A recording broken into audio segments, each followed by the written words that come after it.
એક સ્વરાજ્યની ચૂંટણી નગરપાલિકા, તાલુકા, જિલ્લા પંચાયત અને મહાનગરપાલિકાની ચૂંટણી આવી રહી છે, જેમાં આમ આદમી પાર્ટી તમામ 12,000 સીટ પર લડવાનું નક્કી કર્યું છે. જેના અનુસંધાને અમારે 7 ઝોન છે. એ 7 ઝોનમાં અમે ઝોન ચૂંટણી સમિતિઓ બનાવી હતી ઇલેક્શન કમિટીની, જેમાં ઝોન વાઇઝ ઝોન પ્રેસિડેન્ટ હોય, સેન્ટ્રલ ઝોન પ્રેસિડેન્ટ, ઓબ્ઝર્વર હોય અને એ વિધાનસભા પ્રભારી, સ્વપ્રભારીઓ સુધીની અમારી જે ટીમ છે એ ટીમ 10 તારીખથી સેન્સ લેવા માટે, ઉમેદવારોના ઇન્ટરવ્યુ કરવા માટે 10 થી 15 સુધી તમામે 26 લોકસભાના જે વિસ્તારમાં આવતા ઉમેદવારોના ઇન્ટરવ્યુ કર્યા છે અને જેના અનુસંધાને અમે આજથી એ તમામ જે ઝોનમાંથી જે નક્કી કરેલા A grade, B grade, C grade જે ઉમેદવારો અમારા હશે એમની આજથી ચર્ચા શરૂ થવાની છે. એમાં આજથી અમારી સ્ટેટ ઇલેક્શન કમિટીની ટીમ 3 દિવસ માટે 16 તારીખ, 17 તારીખ અને 18 તારીખ સુધી જે ઝોનમાંથી જે નિરીક્ષકો જઈ અને જે નામો લઈને આવ્યા છે એ નામો ઉપર ચર્ચા કરવામાં આવશે અને ત્યારબાદ આગામી ટૂંક સમયમાં આ ઉમેદવારોને જાહેર કરવામાં આવશે. સ્વાભાવિકપણે તાલુકા, જિલ્લાની, નગરપાલિકા અને મહાનગરપાલિકાની ચૂંટણી આમ આદમી પાર્ટી પૂરજોશમાં બધી સીટો ઉપર ગુજરાતમાં પહેલી વખત ચૂંટણી લડી રહી છે. અત્યારે આમ આદમી પાર્ટી સાથે જોડાવા માટે, લડવા માટે ખૂબ લોકો ઉત્સુક થયા છે.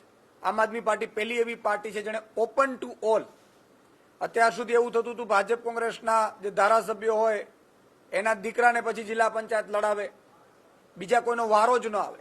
આમ આદમી પાર્ટીએ પહેલી એવી પાર્ટી છે અને નક્કી કર્યું કે આમ આદમીમાંથી લોકોને આપણે પસંદ કરવા છે, આમ લોકોને ચૂંટણી લડાવીને એને નેતૃત્વ પૂરું પાડવાનું છે.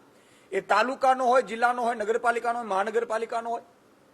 અને એટલા માટે થઈને અમે ઓપન ટુ ઓલ ફોર્મ મંગાવ્યા હતા. એમાંથી પણ સેંકડો ફોર્મ ભરી સમાજસેવકો, રાજકીય આગેવાનો, પદાધિકારીઓએ અમને મોકલાવેલા છે. એના ઉપર પણ અમે ચર્ચા કરીશું.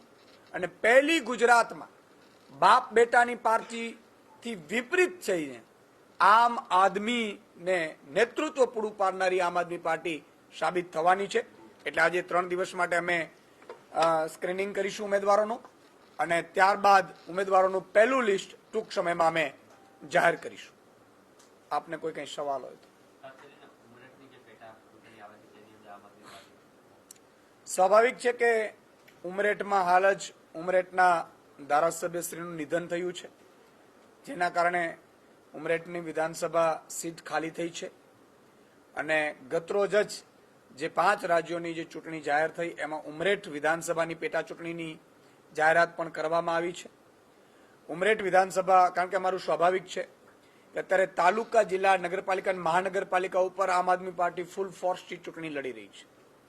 એટલે ઉમરેઠ ચૂંટણીને લઈને અમે આગામી સમયમાં અમારું પ્રદેશ નેતૃત્વ અને રાષ્ટ્રીય નેતૃત્વ અત્યારે ચર્ચા કરી રહ્યું છે અને જે આગામી સમયમાં નિર્ણય થશે એ આપની સમક્ષ અમે મૂકીશું.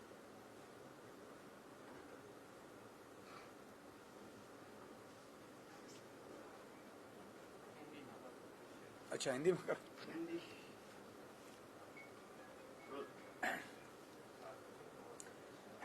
आने वाले दिनों में गुजरात में निकाय चुनाव आ रहे हैं. नगरपालिका, महानगरपालिका, तहसील और जिला पंचायत के तकरीबन 12,000 कैंडिडेट आम आदमी पार्टी खड़ा करने जा रही है. आम आदमी पार्टी पहली बार गुजरात में फुल फोर्स में तमाम सभी सीटों पे ये चुनाव लड़ने हम जा रहे हैं, जिसके चलते हमने 7 जोनों में गुजरात को बांटा है और 7 जोन की एक जोन कमेटियां, इलेक्शन कमेटियां बनाई थी.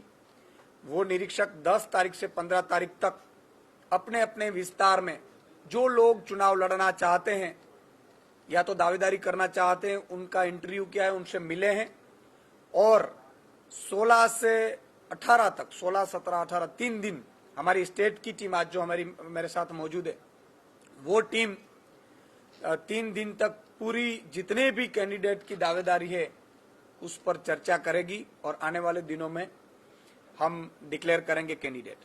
सबसे बड़ी बात यह है कि अभी तक गुजरात में ये चलता रहा था कि बाप बेटों की पार्टी राज करती थी।